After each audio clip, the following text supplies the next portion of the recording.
আসসালামু আলাইকুম। অনার্স প্রথম বর্ষের পরীক্ষার্থী। তোমাদের জন্য আজ আমি জাতীয় বিশ্ববিদ্যালয়ে যারা পরীক্ষার্থী আছো, অনার্স প্রথম বর্ষের, তাদের জন্য স্বাধীন বাংলাদেশের অভ্যুদয়ের ইতিহাস গুরুত্বপূর্ণ একটি প্রশ্নের সমাধান করব। প্রশ্নটি হচ্ছে, বাংলাদেশের ভৌগোলিক অবস্থার বর্ণনা দাও।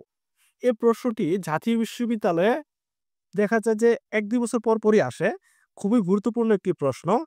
তো আলোচনা শুরু করার আগে তুমি যদি আমাদের নাইমের টেকনিক চ্যানেলে নতুন দর্শক হয়ে থাকো, তাহলে অবশ্যই চ্যানেলটি সাবস্ক্রাইব করে দিবে আর পরবর্তী ভিডিওর আপডেটগুলো পাওয়ার জন্য অবশ্যই পাশে থাকা বেল আইকনটি বাজিয়ে দিবে।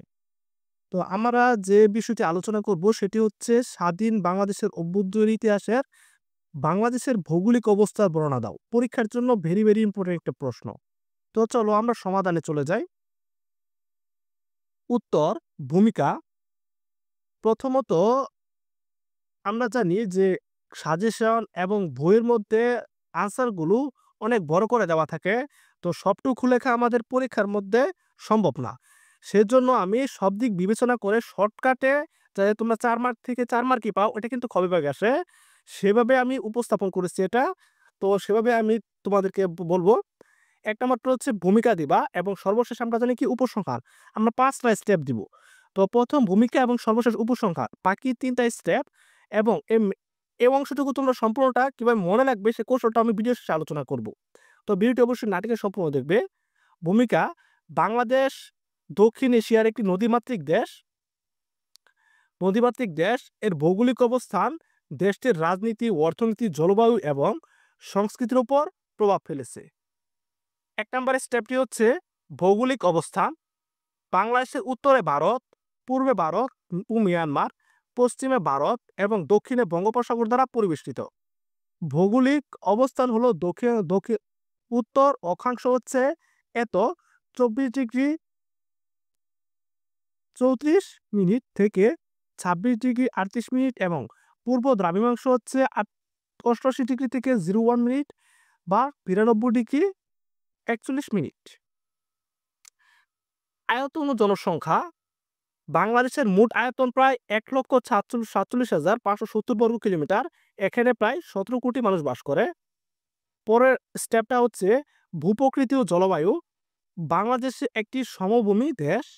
এর মধ্য দিয়ে গঙ্গা, ব্রহ্মপুত্র, মেঘনা নদী প্রবাহিত হয়েছে। জলবায়ু উষ্ণ ও আর্দ্র মৌসুমী। সর্বশেষ তোমরা যেটা দেবা সেটা হচ্ছে উপসংহার। উপসংহার তোমরা কি লিখবা? বাংলাদেশ ভৌগোলিক অবস্থান দেশটিকে একদিকে প্রাকৃতিক সৌন্দর্যের আধার করেছে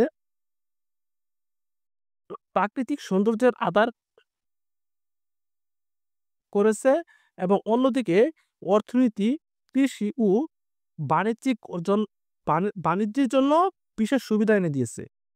তো এটুক মনে রাখার কৌশলটা আমি কি তোমাদের মনে রাখি স্টেপগুলা: ভৌগোলিক অবস্থান, আয়তন ও জনসংখ্যা, ভূপ্রাকৃতিক ও জলবায়ু, উপসংহার। এই ৫ টা স্টেপ হচ্ছে মনে রাখার সহজ কৌশল যেটা। তোমরা প্রথম তো জানো ভূমিকা এবং উপসংহার ২ টা স্টেপ জানো। বাকি স্টেপ এই যে আছে না? এই এবং এই সরোর দিকে তোমরা লক্ষ্য রাখবা। তো এখানে কি তাহলে আমরা দিয়ে ২ টা স্টেপ বানাবো এবং সরো দ্বারা ১ টা স্টেপ। তাহলে ৩ টা স্টেপ হলো। আরেকটা স্টেপ হচ্ছে ভূমিকা এবং সর্বশেষ স্টেপ হচ্ছে কি? উপসংহার। তো দ্বারা এই ২ টা স্টেপ কি? একটা হচ্ছে ভৌগোলিক অবস্থান, দ্বারা আরেকটা স্টেপ কি? ভূপ্রাকৃতিক ও জলবায়ু। ঠিক আছে? হয়ে গেল। আর এই যে এখানে প্রশ্নের মধ্যে অবস্থান যে প্রশ্নটা আছে, ভৌগোলিক অবস্থার যে সরো আছে এই অংশটুকু দ্বারা আমরা আয়তন ও জনসংখ্যা, সরো দ্বারা আয়তন ও জনসংখ্যা। তো এইটুকু আমরা মনে রাখার কৌশল হিসেবে। আর প্রথমটা ভূমিকা এবং সর্বশেষ উপসংহার। তোমরা এই ৫ টা স্টেপ খুব সুন্দরভাবে দিবে এবং প্রত্যেকটা নিচে এভাবে আন্ডারলাইন করে দিবে। আর তারপর আছে যে প্রশ্নগুলো এটুকুই লিখবে তোমরা। ঠিক আছে? ৪ মার্কের জন্য বেশি লেখার প্রয়োজন নাই। এটা কিন্তু ১ পেজের মধ্যেই লিখবে। সর্বোচ্চ গেলে আমরা ১.৫ পেজের মতো লিখব।